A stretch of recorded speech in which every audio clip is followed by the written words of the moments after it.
Channel मध्ये तुमचं सर्वांचं मनापासून स्वागत करते। आता संध्याकाळचे 7:30 वाजलेले आहेत आणि आम्ही निघालेलो आहोत नाटक पाहायला। गावकथा हे नाटक आहे, इथं आम्ही निघालेलो आहोत आणि पहा साईडला खूप गर्दा पडलेला आहे। इतका गर्दा आहे इथं, क्लासेसचा वगैरे खूप, आणि तुम्हाला आतमध्ये आवाज पण येतोय त्याचा। आता संध्याकाळचे 8 वाजत आहेत आणि 8 वाजता ते नाटक सुरू होणार आहे। तिकडे मी निघालेली आहे, हे पहा मी तयार होऊन निघालेली आहे। आमच्या साईडला खूप गर्दा आहे, ट्युशनचा गर्दा आहे, खूप गर्दा आहे आणि सर्व लोक विद्यार्थ्यांना मॅनेजच करत नाहीत। इतकं गर्दा करत खूप त्रास होते, मला तर खूप त्रास आहे याचा। रेकॉर्डिंगच्या वेळेस व्हिडिओ बनवताना खूप त्रास होते, तेही पण सहन करावं लागते। आता तुम्हीच ऐका कसला गर्दा करत आहेत मुलं। इथं आजूबाजूला ट्युशन्स आहेत, सगळे आहेत, पण मुलांना ते मॅनेज करत नाहीत। बाहेर एवढ्या शेजाऱ्यांना त्रास होते त्यांचा, ते लक्ष पण देत नाही। त्यांचा क्लास झाले की दुसरे येतात, पुन्हा परत तिथं अजून दुसरी टीम येते। खूप त्रास आहे आम्हाला, छोट्या मोठ्या लेकरांचे आहेत आणि मुलं इतके गोंधळ करतात की बस। पहा आता पण खूप गोंधळ चाललेला आहे, सर्व लोक जरा सुद्धा मॅनेज करत नाहीत किंवा विद्यार्थ्यांना व्यवस्थित शांत बसा सुद्धा म्हणत नाहीत ते।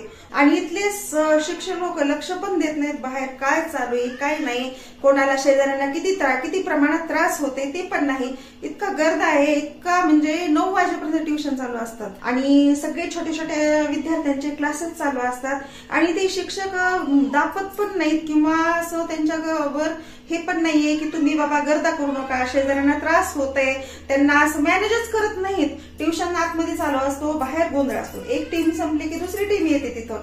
इतका त्रास आहे, आता कोणाला बोलणार नाही। बाहेर इतका गोंधळ असतोय की आम्हाला रेकॉर्डिंगला व्हिडिओ मध्ये त्यांचा आवाज येतोय आणि तुम्हालाही तिथे आलेला असेल।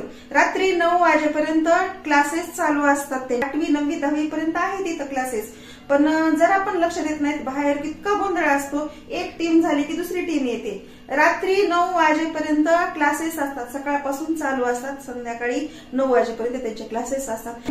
छोट्या विद्यार्थ्यांपासून मोठ्या विद्यार्थ्यांपर्यंत क्लासेस आहेत आणि सर्व लोक अजिबात लक्ष देत नाहीत बाहेर काय चालू आहे काय नाही, शेजाऱ्यांना किती प्रमाणात त्रास होते यांच्याकडे लक्षच नाही।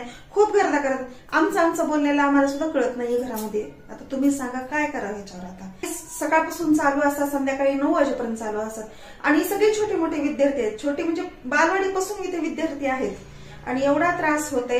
मी बाहेर शूट करते, मी तिथेही खूप बाहेरचं ऐकू येते कारण माझं बोलणं कमी विद्यार्थ्यांचं जास्त असते।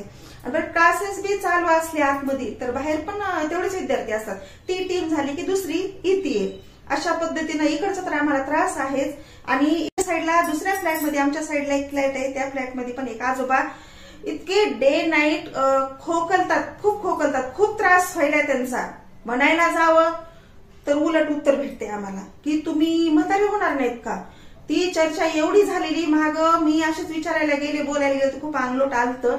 मी आता कितीतरी गपचे बसणार आहे ना त्या गोष्टीसाठी, आणि ते आजोबा आमच्या घरात असलेलेच वाटतात, त्यांच्या घरात खोकलतात, म्हणजे अति प्रमाणात झालेले, म्हणजे वैताग आलेले। पहा खोकलणं असते, म्हातारा माणूस आहे, पण अति प्रमाणात ऐकावं तरी ना नाही, इतका त्रास व्हायलाय। आमचं रेकॉर्डिंग असते किंवा व्हिडिओ हे असते, व्हिडिओ मध्ये आवाज येते, काय करावं काय नाही तेच कळत नाही।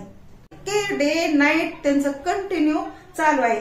काही म्हणायला जावं वेगळंच उलटा अर्थ करून आमच्याशीच भांडण करण्याची तयारी ठेवतात घरचे। त्याच्यामुळे काहीच कोणाला म्हणायचं नाही, सहन किती करायचं। एक दिवसाचं नाहीये, त्यांना कशामुळे काय त्रास होते ते माहित नाहीये, पण अति प्रमाण वाढलेलं आहे, खूप त्रास होते। रात्रभर सुद्धा आम्हाला झोप येत नाही आणि दुपारच्या जेवणाच्या वेळेस असं जेवायचं जरी म्हणलं ते खोकलण्याचा आवाज, हे विचित्र सगळं झालेली कंडिशन इतकी बेकार झालेली आहे, ऐकावं वाटत नाहीये। पण थोडं प्रमाणात असते किंवा घरच्या निवेलाच का करत नाही तेही कळत नाहीये। काही म्हणायला जावं तर तुम्ही होणार नाहीत का म्हणे म्हातारे, आम्हाला असं उत्तर भेटते। त्यामुळे काहीच बोलायचं नाही, आम्ही पण म्हातारे होणार, कोणीच कोणाला म्हणजे काहीच चुकलेलं नाही, प्रत्येक जण म्हातारा होतच आहे। आणि काही म्हणायला जावं तुम्ही होणार नाहीत का म्हातारी, असं बोललेत का, असं उलट उत्तर आम्हाला भेटते। त्याच्यामुळे काहीच म्हणत नाही। बरं किती वेळ समजून सांगायचा प्रयत्न केला की आम्हाला खूप त्रास होता या गोष्टीचा, तुम्ही त्यांना पण हे करा, आणि बिलकुल नाही कामात काही वाटत नाही हो। आणि त्यानंतर आम्हाला जेवण करायचं असते, चहा घ्यायचा असते, तर अजिबात ते विचित्र वाटायला लागले। घरातले का लक्ष देत नाहीयेत त्यांच्या खोकलण्याला, त्यांना सावर का घालत नाही तेच कळत नाहीये आणि इतका त्रास होते त्यांचा। आणि हे पहा आमचा व्हिडिओ असतो, रेकॉर्डिंग असते, माझ्या भैयाचं पण YouTube चॅनल आहे, तो तर एवढा वैतागून गेलाय, तो तर पुण्याहून इथं आलेला आहे, तो तर म्हणला आई काय म्हणला, आता मला काम करावं काही ऐकत बसावं. इतका त्रास सहन करणं बरोबर नाही. आता बनायला जावं, तुम्ही म्हातारे होणार नाहीत का, तुम्ही असं होणार नाही का, असं आम्हाला प्रत्युत्तर भेटते. मग काय करावं, विलाजच नाही या गोष्टीला. आता म्हणायला जावं तर उलट उत्तर भेटते.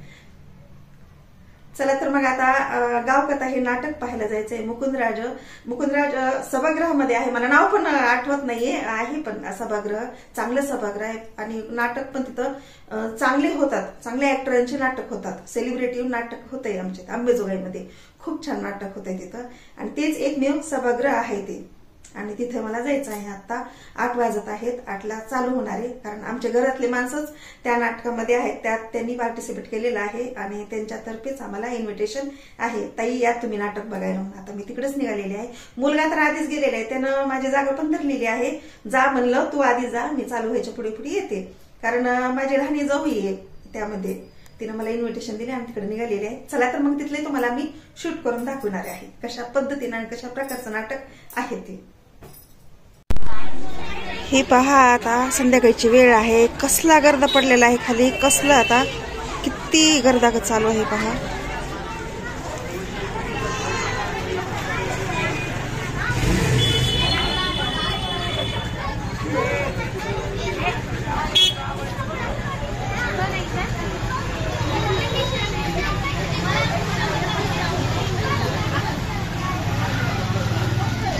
तुम्हीच पहा आता किती गर्द आहे, किती म्हणून सहन करायचं हे सगळं.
आमच्या घरापासून 1 ते 1.5 किलोमीटर अंतर आहे सभागृह.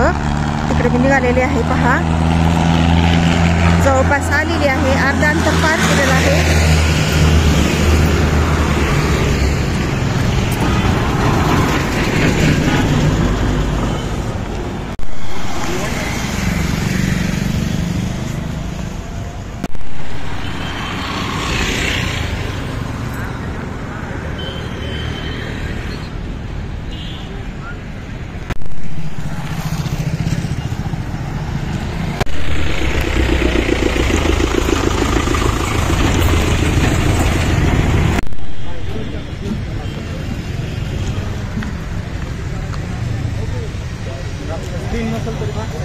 पोहोचले मी इथं. आता 1 ते 1.5 किलोमीटर अंतर आहे पहा.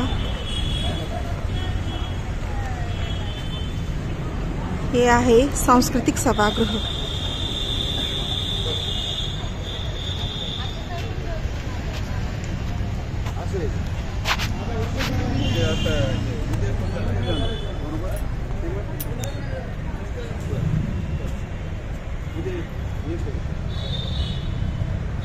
हे आहे नाटक.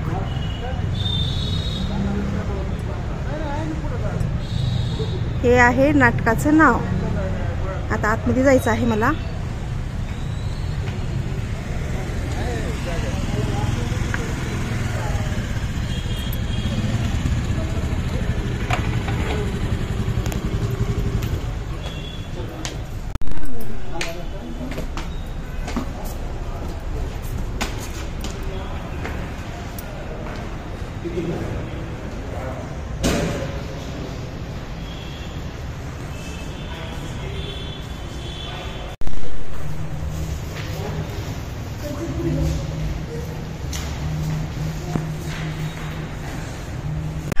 चालू झालेलं आहे नाटक.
जगण्याचं युद्ध पाहून उभं राहतं पुढ्यात, तेव्हा काय करायचं असतं माणसाला, काय उडवायचं आणि काय न्यायचं असतं सोबत.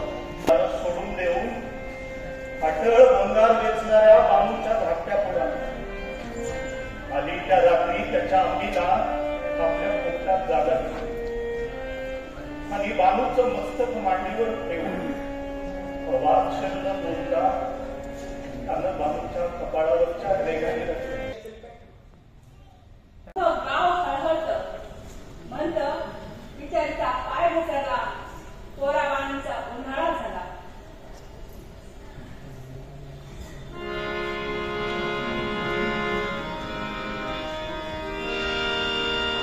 बावरी अंग अंग ताप